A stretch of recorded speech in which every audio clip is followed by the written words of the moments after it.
I'm standing in a museum that used to be a church. In 1887, Pastor Henry and his wife Grace planted this church in a one-room schoolhouse just down the road. And in 1888, they were able to build this building. And they passed on their love for this community because of the gospel to a generation. And things were going really well. But 2 generations after this church was planted, it died. And you can see the pictures behind me of the faithful members of this congregation. And many of them lie in the graveyard behind the church. This church had a man crisis. It was men who made this church come alive, and it was probably men who caused this church to die. In churches, when men stop investing in younger men stop caring. That's probably what happened to this church, and that's definitely what's happening in our churches.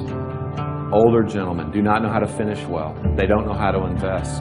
And so middle-aged men don't know how to stay married. They don't know how to stay connected to the hearts of their children. And so younger men don't even want to be men. And so younger men are prolonging their adolescence. And they're doing this residentially. Guys in their 20s and early 30s, a third of them live with their parents. That's a 100% increase in the last 20 years. They're doing it professionally. Men 18 to 42 will change jobs 11 times. They're doing it recreationally. The average age of a video game user is 35 years old. And so when these men finally stop fondling the controller, they fondle themselves. Every second of every day, $3,000 is spent on pornography. Every second. We need better men, which means we need better pastors. We need pastors who are not boys, but are men. Pastors who are not trying to prolong their adolescence, but pastors who are trying to be the men that God has called them to be. They are qualified men in their character. They are called men to serve God's church. They are determined men. They are dependent men. They are tough men. They're able to take a punch. They're able to handle circumstances.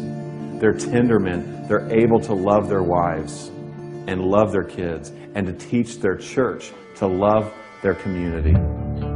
Tragically, the last time the gospel was preached from this pulpit to this church was 1957. 3,000 to 4,000 churches this year will close just like this church. Why? Because the story and the glory of the church becomes bigger than the story and glory of God. See, the men and women who planted this church, they actually believe this stuff. They actually believe that Jesus lived a perfect life, that he died a brutal death, and that he rose again, triumphing over sin and death. They believed it. And because they believed it happened, they believed it had implications on their life, that their sin could be forgiven, that they could have a new identity, and that they could be sent on mission with this God who is on mission. But the reality is most Christians are not on mission. A recent poll said that 60% of all Christians felt no obligation whatsoever to share their faith.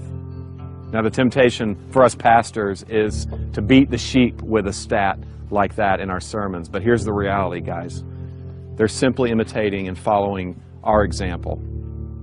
We need a glimpse of the God who is on mission. My friend Dave was meeting with a consultant who asked him this question. Dave, why do I have a bigger dream for your church and your city than you do?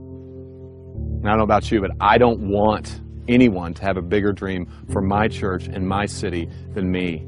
And I don't want to build a museum. I want to be a part of a movement.